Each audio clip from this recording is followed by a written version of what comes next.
Hello, today please listen about Maria Montessori and her contribution towards Montessori education. So first, it's about her birth and life. She was born on 31st August 1870 in Italy. She was the first doctor of Italy. She was an educationist and a child observer. And she opened a house for children in the year 1907. And she is the founder of Montessori education.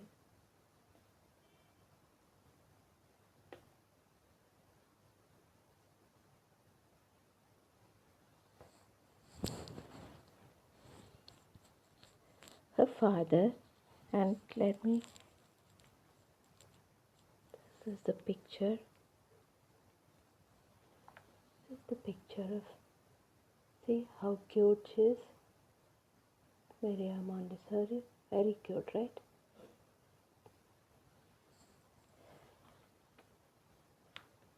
She was born in Italy. Her father, Alessandro Montessori, was a government official, and Rinaldi Stephanie was a well-educated lady. And Maria's childhood, she showed very interest in science and mathematics. In those days, it was unusual for girls. They get very less opportunity to study these science.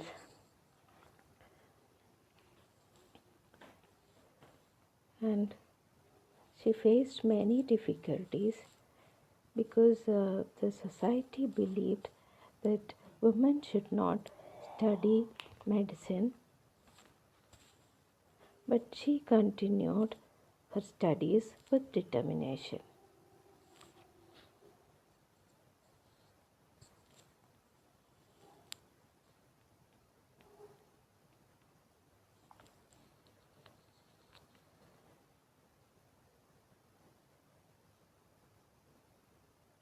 ആയിരത്തി എണ്ണൂറ്റി 70 August 31 കുഞ്ഞ് മാലാഖ Maria Montessori ജനിക്കുന്നത് ഇറ്റലിയിലെ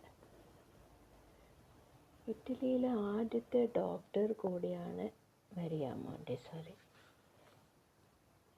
Maria മോണ്ടിസോറിയുടെ പിതാവ് Alessandro Montessori ഒരു government ഉദ്യോഗസ്ഥനാണ്.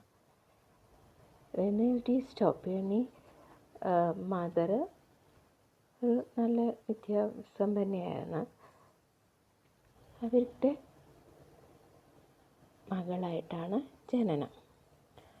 ആ കാലഘട്ടത്തിൽ 19th സെഞ്ച്വറിയിൽ അങ്ങനെ പെൺകുട്ടികൾക്ക് ഒക്കെ ഈ സയൻസ് മാത്സ് ഒക്കെ പഠിക്കാൻ വളരെ കുറഞ്ഞ അവസരങ്ങളെ ലഭിച്ചിരുന്നുള്ളൂ. പക്ഷേ ഈ കുഞ്ഞ് മരിയ മോണ്ടിസോറിക്ക് സയൻസും മാത്സും ഒക്കെ ഭയങ്കര ഇഷ്ടമായിരുന്നു പഠിക്കാൻ.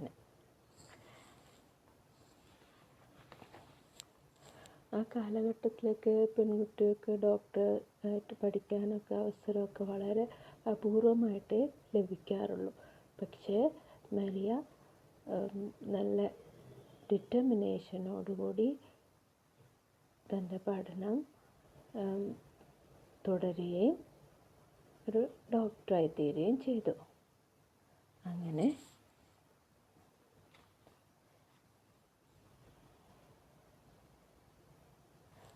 ഇറ്റലിയിലെ ഫസ്റ്റ് ഡോക്ടർ ആയിക്കഴിഞ്ഞ ശേഷം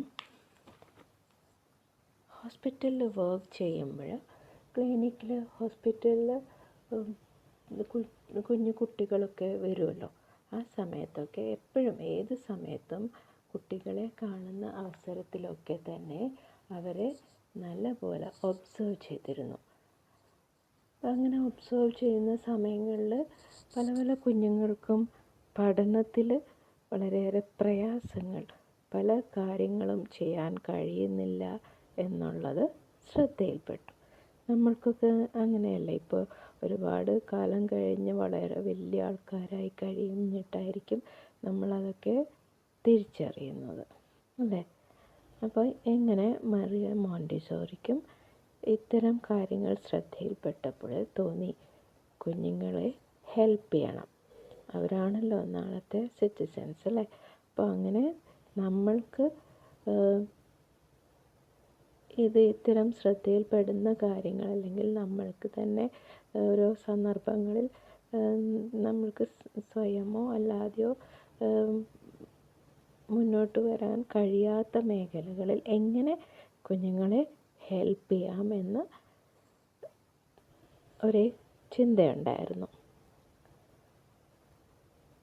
ആ സമയങ്ങളിൽ ഈ കുഞ്ഞുങ്ങളെ ഹെൽപ്പ് ചെയ്യാൻ വേണ്ടിയിട്ട്, ഇപ്പോൾ ആദ്യത്തെ ഒരു ഡോക്ടർ കൂടിയാണല്ലോ,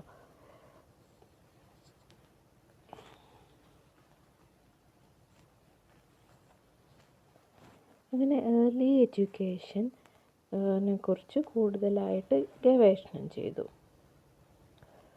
അങ്ങനെയാണ് നമ്മുടെ മരിയ മോണ്ടിസോറി എഡ്യൂക്കേഷൻ എന്നൊരു പഠന രീതി തന്നെ ആരംഭിക്കുന്നത്. അങ്ങനെ മരിയ മോണ്ടിസോറി ഒരു ഹൗസ് ഓപ്പൺ ചെയ്തു കുഞ്ഞുങ്ങൾക്കായിട്ട്. അവിടെ അന്ന് കാലഘട്ടമല്ലേ, അപ്പോൾ പല പ്രായത്തിലെ കുട്ടികളുണ്ട്. അവരെല്ലാവരും ഒന്നിച്ച് പഠനം ആരംഭിച്ചു. അങ്ങനെ കുഞ്ഞുങ്ങൾക്കായിട്ടൊരു ഹൗസ് ഓപ്പൺ ചെയ്തിട്ട് ആ ഹൗസിൽ അവരുടെ പഠന ഉപകരണങ്ങളുണ്ടായിരുന്നു. ഈ ഉപകരണങ്ങളെല്ലാം സഹായത്തോടു കൂടിയാണ് ആ കുഞ്ഞുങ്ങൾ അവരുടെ കഴിവുകൾ വികസിപ്പിച്ച് കൊണ്ടുവരുന്നത്. അങ്ങനെയുള്ള ഒരു എഡ്യൂക്കേഷൻ സമ്പ്രദായ രീതിയാണ് മോണ്ടിസോറി എഡ്യൂക്കേഷൻ എന്ന് പറയുന്നത്. ഇനി അടുത്ത ദിവസം നമ്മൾക്ക് മോണ്ടിസോറി എഡ്യൂക്കേഷൻ്റെ പ്രത്യേകതകളെക്കുറിച്ച് കൂടുതൽ മനസ്സിലാക്കാം. ഇത് നമ്മൾക്ക് ഈ ടീച്ചേഴ്സ് ആവാൻ ഇഷ്ടമുള്ള ആൾക്കാർക്കും, ഇത്തരം പഠന മേഖല ചൂസ് ചെയ്യുന്നവർക്കും, ഇപ്പോൾ പഠിക്കുന്നവർക്കും ഒക്കെ വളരെ പ്രിയപ്പെട്ട ഒരു കാര്യമായിരിക്കും ഈ മരിയ മോണ്ടിസോറി എഡ്യൂക്കേഷനെ കുറിച്ച് കൂടുതൽ അറിയുന്നതും. അതുപോലെ കുഞ്ഞുങ്ങൾക്കൊപ്പം വർക്ക് ചെയ്യാൻ ഇഷ്ടമുള്ളവരും കുഞ്ഞുങ്ങളുടെ കാര്യങ്ങളെക്കുറിച്ച് കൂടുതൽ അറിയാൻ ആഗ്രഹിക്കുന്നവർക്കും ഇത് വളരെ ഹെൽപ്ഫുള്ളായിരിക്കുമെന്ന് വിചാരിക്കുന്നു. Thank you.